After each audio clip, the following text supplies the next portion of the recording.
Hello and welcome to the Business Spotlight interview series. I'm your host Sonali Nigam, and today I'm joined by Jason Kirk, CEO at Kirk and Kirk. Hi, Jason. Thank you so much for joining us. Hi, Sonali. Thank you for inviting me. Thank you. Would you like to kick us off with a brief background as to who you are and what you do? Well, I am one half of Kirk and Kirk, the other half being my wife, Karen, who's the creative director. I'm the CEO. Kirk and Kirk, we design eyewear and we sell to independent opticians and fashion boutiques all over the world. So that's optical and sunglasses. Brilliant. Thank you. I was just reading about you and 30 years of the experience that you have already. So can I quickly check what do you attribute your growth to? Passion, I guess, is a simple answer. I mean, my family's been in optics for 100 years and I kind of stumbled into it 30 years ago. I was working for L'Oreal and my grandfather was an optician, my dad was an optician. And I stumbled across this box of beautiful glasses that my grandfather had designed, found it in my dad's practice. And I was nothing to do with optics, and there was no way that I was going into optics. And I found these beautiful glasses, and I was like, "Oh, this is amazing!" And I took a week off work at L'Oreal. And I went to see all the designers of the day. They loved it, and I went back to work, and I was thinking, "Oh, I really don't want to be going back to L'Oreal. I want to do glasses. Ah, I'm falling into this." And that very day, purely by coincidence, L'Oreal made me redundant. And I took the little bit of money that I got to make some more glasses. And 30 years later, Karen and I are still in it and passionate about it, and we love it. And when a pair of glasses is right for somebody, it's a complete life changer, game changer. And that's what drives us. mhm. Were you manifesting to do glasses while you were working with L'Oreal? Because it seems like it just happened. Universe made it happen for you. Yeah, absolutely. I mean, I had no interest in optics at all. I didn't know what I was going to do. I come from a kind of like sales and marketing background. And no, I just didn't think. Everybody in our family thought like this was the generation when nobody would go into optics. But yeah, it's great and I love it. And when I travel all over the world. I'm really lucky. I get to travel all over the world, meet great people with a lot in common, and I see an industry that needs driving forward. That's what my grandfather did. He drove the industry forward rather than just focusing on his business, and that inspires our approach to optics as well. Wow. So you talk about the inspiration that you took, and having said that from your father, what would you say as a biggest learning as an owner of the business running successfully?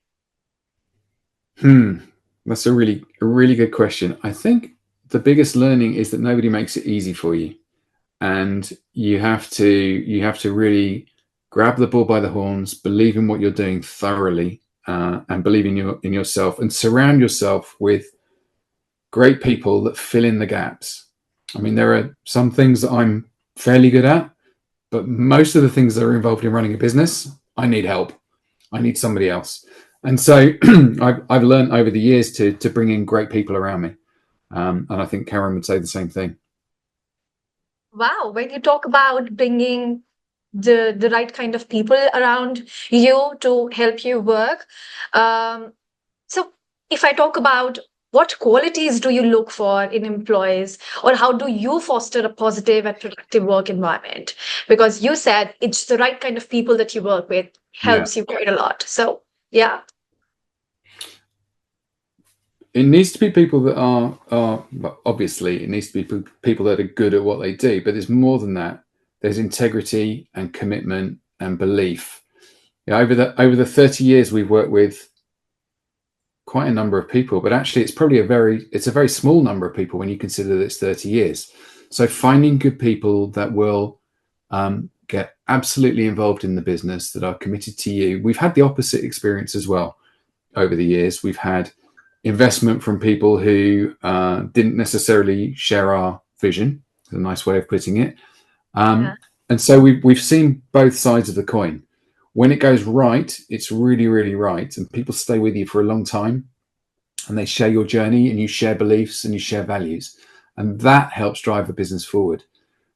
When it goes wrong, and you can be tempted to rush something because it feels like it's right, but you perhaps don't do the right diligence, or you don't think long enough and hard enough because it provides a solution. It might not be the right solution. And when it goes wrong, it can go very wrong. So really, really important to make sure that you're absolutely comfortable with the team around you, and anything that you outsource. Mhm. Interesting. I mean, when you talked about your vision, I mean, I'm very keen to know what are your aspirations for your company in the next 5 years? In the next 5 years, well, growth. I feel like we are relatively small for who we are, what we do. We punch above our weight, but we're a relatively small company. So we want to try and leave a footprint that inspires and excites consumers about eyewear. My passion is not like, oh, can we add another million, 2 million to our turnover? That's not how I think about our business. I probably should. So I hope nobody else is on my team is listening to that. Um, my passion is about making people feel really excited about eyewear, making people understand what eyewear can contribute to their lives. I see people, contemporaries of mine, who are in fashion, and they might be perhaps the tailors, for example. And you see people get dressed from toe to neck, spending a fortune on a beautiful suit, shirt, and tie. And when it gets to the glasses, it's just perfunctory. It's just like, oh, well, they'll do. And you see people wearing glasses that don't fit, that certainly don't fit their personality. And when you Mhm. get eyewear that fits your personality, it changes your world.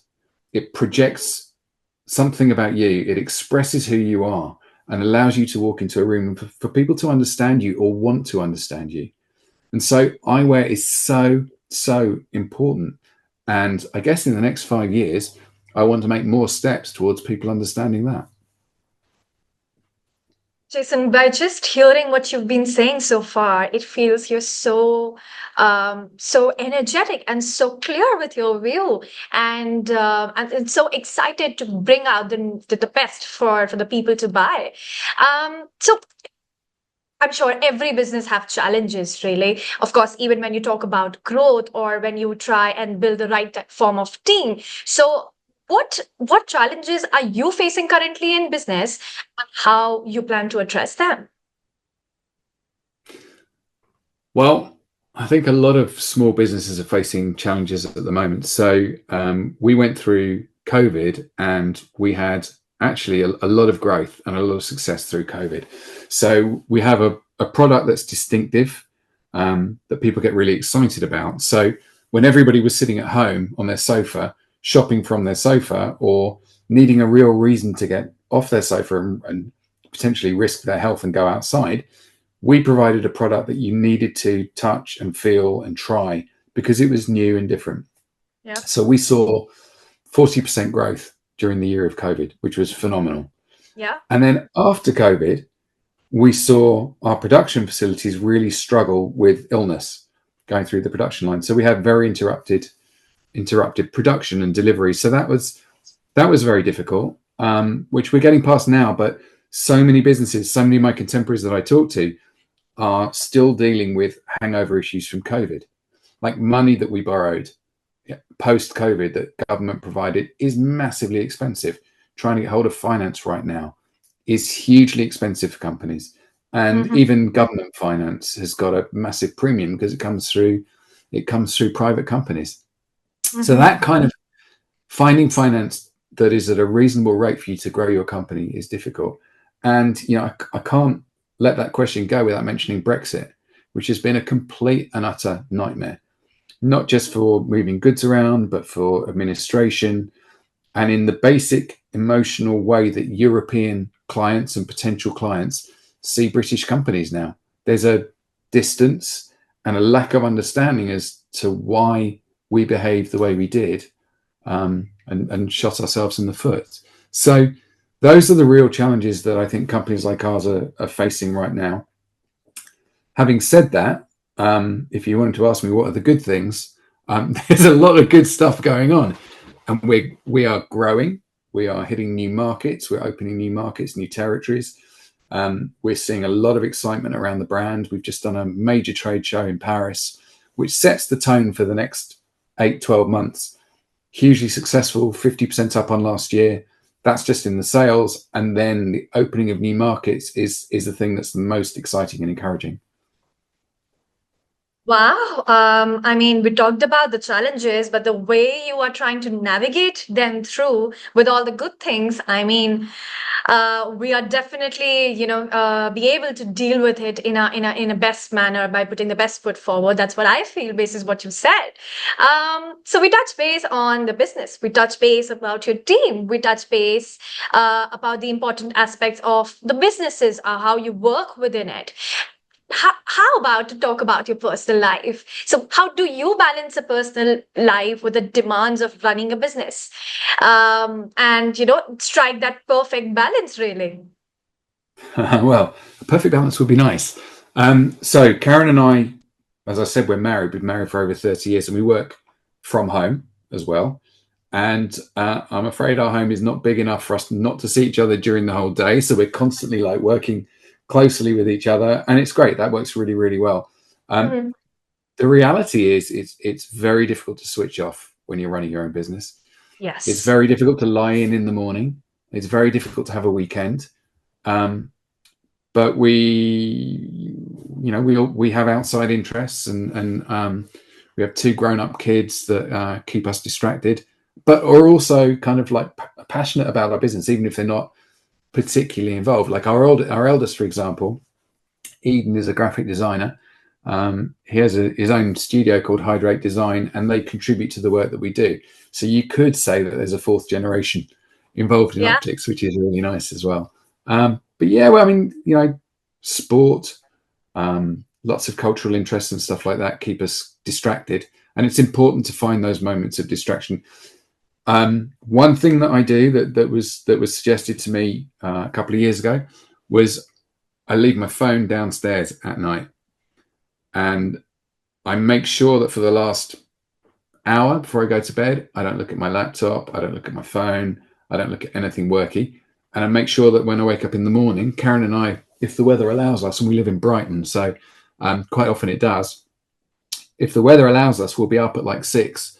We'll go for a walk for like an hour and a half, 2 hours along the beach before we look at our phones, before we look at anything work. So you just have that breathing space, and it's healthy for your eyes as well, not to look at your phone first thing in the morning and last thing at night. So that Yes. counts too. So there's plenty else going on outside of work. Uh, I'm just stuck there. So, because it's just you're trying to strike the discipline and put a schedule in place for you and for your wife, of course, because you guys are driving it together. So, it's quite inspirational the way that you've been doing. And that was really good. I'm sure that our audience have learned and picked up so many things.